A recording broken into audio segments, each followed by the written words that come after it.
눈밑 노화는 보통 50대부터 시작된다고 생각하시는 분들이 많습니다. 그러나 실제로는 30대부터 눈밑이 피곤해 보이고 화장을 해도 눈물꼬랑이 잘 안 가려지고 눈밑 피부가 예전보다 얇아 보인다고 느끼는 분들이 많습니다. 이게 단순히 잠을 못 자서 그런 걸까요? 아니면 30대부터 이미 눈밑 노화가 시작된 걸까요?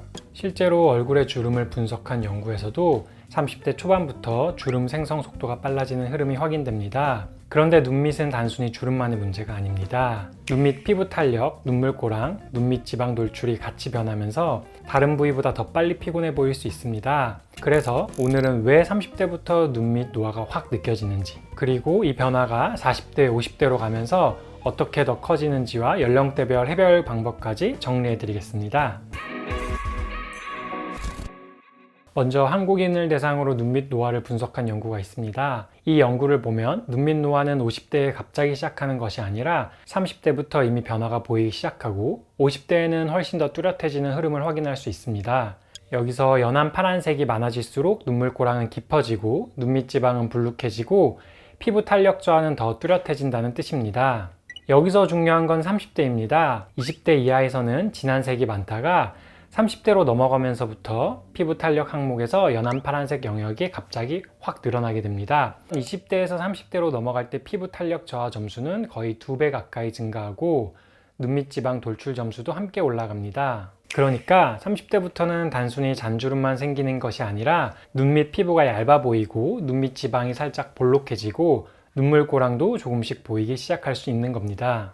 40대로 넘어가면 30대보다 40대에서 연한 파란색 영역이 더 늘어나는 것을 확인할 수 있습니다. 피부 탄력 저하 점수는 30대보다 약 76% 증가합니다. 눈밑 지방도 같이 올라가는데 가운데 지방은 약 37%, 바깥쪽 지방은 약 90% 증가합니다. 그래서 40대부터는 눈밑 지방의 볼록함과 눈물꼬랑이 조금씩 더 체감되기 시작하는 나이입니다. 그리고 50대가 되면 전체적으로 눈밑 노화가 더 두드러집니다. 단순히 다크서클처럼 보이는 문제가 아니라 눈밑 구조 전체가 복합적으로 변하면서 나이 들어 보이는 인상이 더 강해질 수 있겠습니다. 그럼 이 변화를 실제 케이스로 보겠습니다.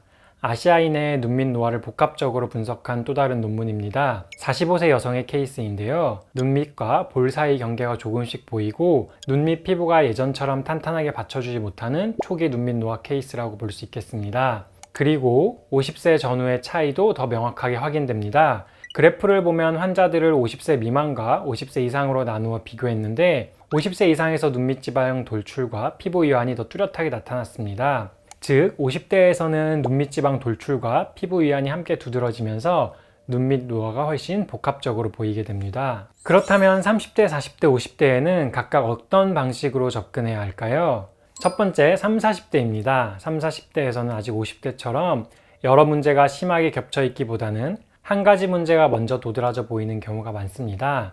그래서 이 시기에는 내 눈 밑에서 가장 먼저 눈에 띄는 문제가 무엇인지를 나눠보는 것이 중요합니다. 먼저 볼록함이 보이는 경우입니다. 눈밑 지방이 앞으로 살짝 튀어나오면서 그 아래 눈물꼬랑까지 같이 보이는 경우입니다. 이때는 지방을 단순히 빼는 것보다 튀어나온 지방을 꺼진 고랑 쪽으로 옮겨주는 눈밑 지방 재배치를 고려할 수 있겠습니다. 다음은 꺼짐이 먼저 보이는 경우입니다. 눈밑 지방은 많이 튀어나오지 않았는데 눈밑이 꺼져 보이고 그림자가 생기는 경우입니다. 이때는 옮길 지방이 충분하지 않을 수 있기 때문에 필러나 지방 이식처럼 부족한 볼륨을 채워주는 방법이 더 맞을 수 있겠습니다. 마지막으로 피부 변화가 먼저 보이는 경우입니다.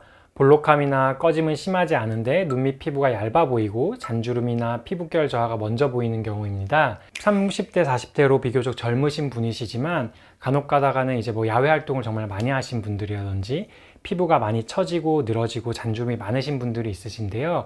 이런 경우에는 하안검을 통해서 늘어진 피부라든지 잔주름을 같이 개선할 수 있는 방법을, 피부를 정리할 수 있는 방법을 오히려 더 추천을 드리고 있고요. 레이저 리프팅, 스킨 부스터처럼 피부결을 개선하는 치료를 고려할 수 있겠습니다. 30, 40대라고 해서 무조건 눈밑 지방 재배치가 답은 아닙니다. 두 번째는 50대 이상입니다. 50대부터는 눈밑 지방도 불룩하고 눈물고랑도 깊어지고 피부 처짐까지 같이 동반되는 경우가 많습니다. 이때는 단순히 지방만 재배치해서는 부족할 수 있습니다. 불룩함과 고랑을 정리해도 늘어진 피부가 그대로 남으면 눈밑주름이나 처짐이 충분히 좋아지지 않을 수 있기 때문입니다. 그래서 50대 이상에서 피부 처짐이 같이 있다면 하안검 수술과 지방 재배치를 함께 고려하는 경우가 많습니다. 50대 같은 경우에서도 피부의 탄력이 굉장히 좋고 피부에 처짐이 적으신 분들 같은 경우는 눈밑 지방 재배치만으로도 훨씬 더 눈밑이 개선되는 경우가 많습니다. 이러한 것들은 정답이 정해져 있는 것은 아니고 수술하는 의사와 직접 상담을 통해서 내 눈밑 상태가 어떤지, 나의 피부의 늘어짐이라든지 지방의 불룩한 돌출 정도라든지 눈물꼬랑 인대의 타이트한 정도라든지 이런 것들을 직접 경험이 많은 숙련된 성형외과 전문의와 함께 상담을 받아보시는 것을 추천드리겠습니다. 오늘은 왜 30대부터 눈밑이 피곤해 보이고 눈물꼬랑이나 다크서클이 더 도드라져 보이는지에 대해 알아보았습니다. 눈밑은 작은 부위지만 인상을 크게 바꾸는 부위입니다. 결국 중요한 것은 무조건 빼거나 채우는 것이 아니라 내 눈밑 구조에 맞게 자연스럽게 개선하는 것입니다. 오늘 내용이 눈밑 노화 개선에 도움이 되셨길 바랍니다. 감사합니다.